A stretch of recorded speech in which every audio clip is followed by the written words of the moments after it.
One fall in the mid-1950s, I took some time off and got a train ticket to visit relatives in Cleveland.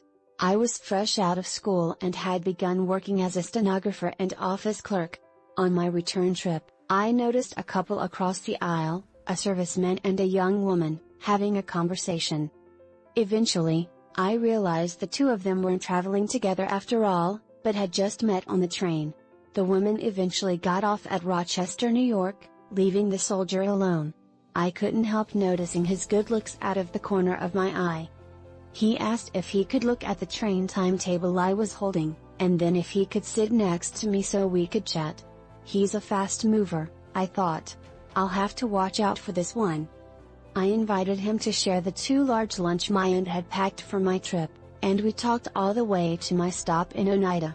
He lived in Albany, 2 hours away by train, but we exchanged addresses and he said he would be in touch. After a week, I still hadn't heard from him and had begun to think he'd forgotten about me.